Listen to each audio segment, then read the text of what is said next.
Eh, anu, tadi saya lihat ada yang duduk di belakang tenda saya sambil manggil nama saya.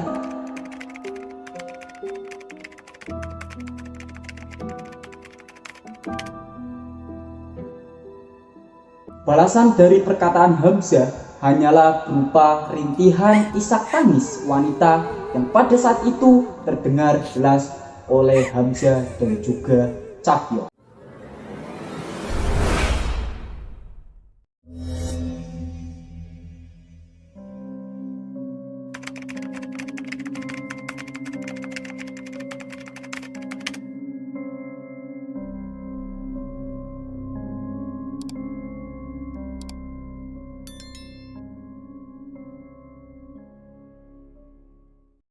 Bismillahirrahmanirrahim. Assalamualaikum warahmatullahi wabarakatuh.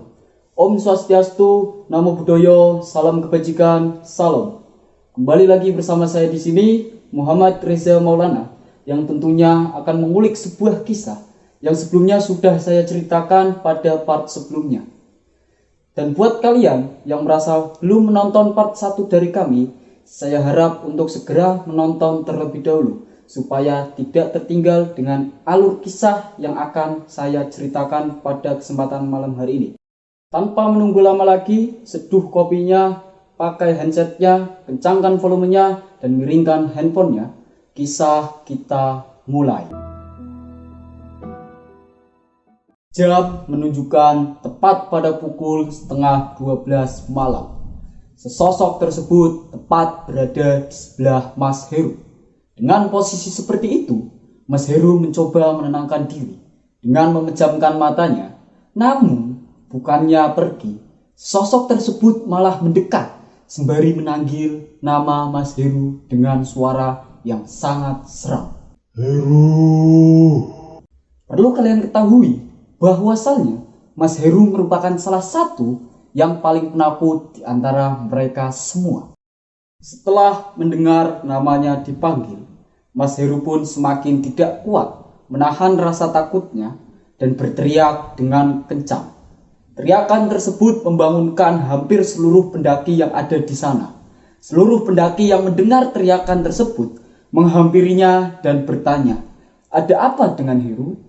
Dan Mas Heru pun menjawab sembari tergesa-gesa dan menahan rasa takutnya. Tadi saya lihat ada yang duduk di belakang tenda saya sambil manggil nama saya, dan kemudian ditepis oleh Hafid dengan jawaban, "Halah, paling kamu ngelinduru." Saking penakutnya ke bawah mimpi. "Wong aku saja dari tadi sama Angga duduk di samping tendamu, ndak lihat apa-apa, Ru. Ya kan, Ga?" Dan kemudian Angga pun menjawab, "Iya, Ru. Aku dari tadi duduk di sini, nggak lihat apa-apa, apalagi dengar ada yang manggil namamu." Dan pada kejadian ini, Hamzah langsung menepis obrolan mereka dengan mengatakan, Wes, ayo lanjut istirahat, gak usah pada ribut. Kasihan pendaki yang lain mau istirahat." Dan setelah kejadian itu, semua pendaki kembali memasuki tendanya masing-masing. Sembari melangkah kembali ke tendanya, Hamzah menengok tenda Mita dan Yesa yang pada saat itu terdengar suara candaan. Awalnya Hamzah mengira itu suara Mita dan juga Yesa yang sedang bercanda. Lalu Hamzah berkata sembari sedikit menggoyangkan tenda Mita dan Yesa, wes bengi, turu. Besok kita masih banyak kegiatan." Namun kalian tahu apa balasan dari perkataan Hamzah tersebut? Bukan kata ya atau tidak. Balasan dari perkataan Hamzah hanyalah berupa rintihan isak tangis wanita yang pada saat itu terdengar jelas oleh Hamzah dan juga Cahyo. Merasa heran dan panik, Hamzah dan Cahyo segera membuka pintu tenda tersebut. Dan lebih dibuat herannya lagi ketika Hamzah dan Cahyo yang melihat bahwa pada saat itu Mita dan Yesa sedang tertidur pulas. Tidak mau ambil pusing, Hamzah hanya kembali menutup tenda tersebut sembari menarik keluar Cahyo yang sebelumnya penasaran dengan asal muasal suara tangisan wanita yang mereka dengar. Sekembalinya mereka ke dalam tendanya, Cahyo belum memberanikan diri untuk bertanya kepada Hamzah mengenai apa yang barusan mereka dengar di tenda Yesa dan juga Mita. Dan setelah sekitar pukul 1 malam, Hafid dan Angga yang sedang duduk-duduk santai di antara tenda kelompok mereka. Perlu saya jelaskan bahwasalnya tenda yang mereka bawa pada pendakian kali ini berjumlah 3, dengan kapasitas 4 orang di masing-masing tendanya. Yang berbeda hanyalah tenda wanita, yang hanya diisi oleh 2 orang, yaitu Mita dan juga Yesa.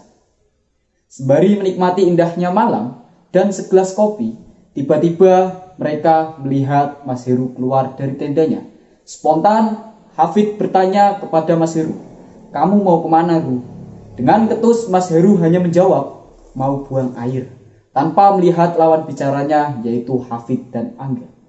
Dengan sedikit meledek, Angga pun menambah pertanyaannya, "Emang gak takut kamu, Ru, buang air sendirian? Nanti dibawa mbak-mbak cantik loh, hahaha."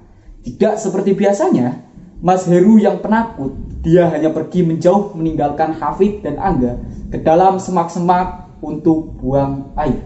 Setelah hampir 15 menit Mas Heru meninggalkan tendanya, Hafid mulai khawatir karena belum melihat Mas Heru kembali ke dalam tendanya. Padahal jarak antara tenda Mas Heru dengan tempat duduk Hafid dan Angga tidaklah terlalu jauh. Semestinya jika Mas Heru kembali ke tendanya, Hafid dan Angga pasti akan melihatnya. Namun tidak kali ini. Setelah lama menunggu Mas Heru yang tidak kunjung kembali, Hafid mulai merasa khawatir dan berkata kepada Angga, "Enggak, kok si Heru lama banget ya buang airnya?" Sembari meledek, Angga hanya berkata, "Halah, paling ketiduran di semak-semak dia, Fit, hahaha." Hafid pun menepis perkataan Angga dengan, "Hus, jangan ngawur kamu, enggak. Mending kita samperin, takutnya kenapa-kenapa kan bahaya, kita juga yang repot nantinya." Beranjaklah mereka berdua dari tempat duduknya. Sebelum mencari Heru, Angga berkata, "Bentar Fit, aku tak ambil senter dulu. Emang kamu mau nyari si Heru cuman pakai flash HP?" Dijawab oleh Hafid, "Ya udah sana, ambil dulu senternya." Kemudian si Angga beranjak menuju tendanya, yang kebetulan dia setenda dengan Mas Heru. Namun anehnya di sini, si Angga melihat Mas Heru yang ternyata sedang tertidur pulas di dalam tenda tersebut. Sembari menahan rasa takut, Angga memanggil Hafid. "Fit, Hafid, sini buruan." Dan Hafid pun mendekat sembari bertanya, "Ada apa sih, Angga? Kamu kok segitunya manggil aku? Mana senternya?"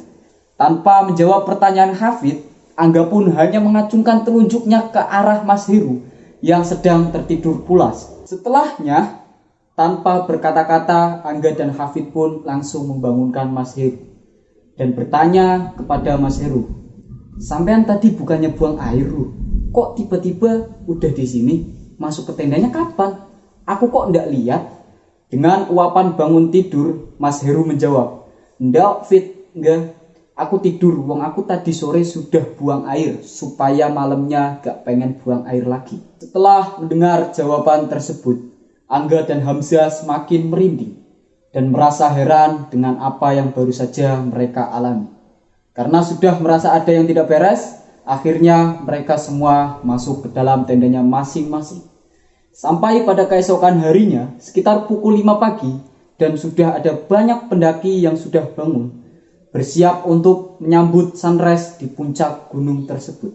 Di sisi lain, Mita dan Yesa yang sedang mempersiapkan perlengkapan masak di belakang tendanya, melihat sekelebat bayangan yang lewat tepat di samping kirinya. Sedangkan pada saat itu hanya ada mereka berdua di sana. Sedangkan yang lainnya sedang briefing mengenai kegiatan yang akan dilaksanakan di pagi itu. Sekitar pukul 2 siang mereka mulai menuruni gunung tersebut. Dan selama perjalanan turun, tidak ada kejadian horor atau mistis yang mengganggu perjalanan mereka. Namun, setelah hampir sampai di base camp, salah satu dari mereka baru sadar bahwasalnya sebelum acara pendakian tersebut dilakukan, lebih tepatnya H-3, sebelum pendakian dimulai, Mita dan Yesa mengatakan bahwa mereka datang di awal bulan Juli. Dan ternyata kemarin merupakan hari pertama mereka datang bulan.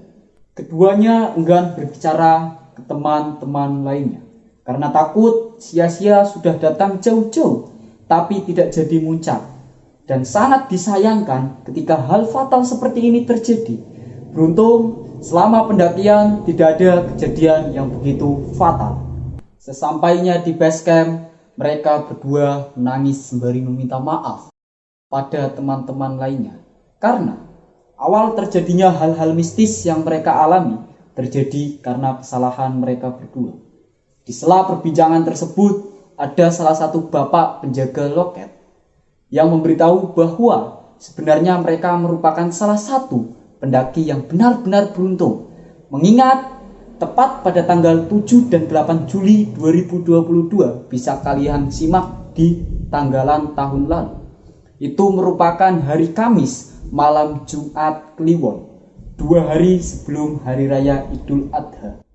Dan ternyata tanpa mereka sadari bahwa mereka berada di puncak gunung tersebut tepat pada malam Jumat Kliwon.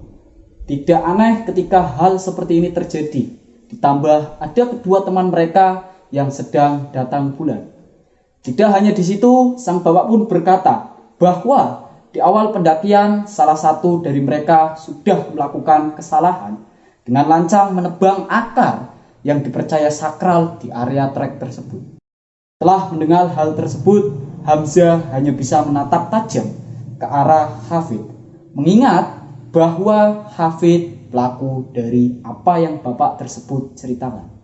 Beruntung semua anggota bisa datang dan pulang dengan selamat tanpa adanya kurang sedikit pun di antara mereka. Sobat SMG Misteri dimanapun kalian berada, banyak hal yang dapat kita petik dari kisah ini untuk menjadi acuan ke depannya supaya bisa lebih taat pada aturan, menjaga adab dan sopan santun dimanapun kita berada.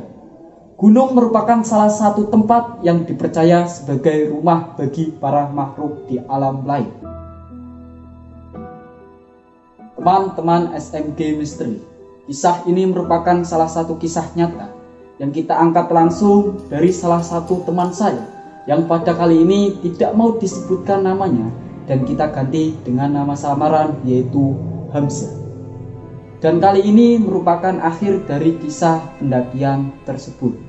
Jadi buat kalian yang belum klik tombol subscribe-nya, klik sekarang juga tombol subscribe-nya, nyalakan loncengnya, dan juga share sebanyak-banyaknya ke teman kalian supaya channel ini semakin berkembang dan saya bisa membawakan berbagai kisah-kisah mistis tentunya untuk menemani malam kalian. Mungkin itu saja dari saya. Wassalamualaikum warahmatullahi wabarakatuh.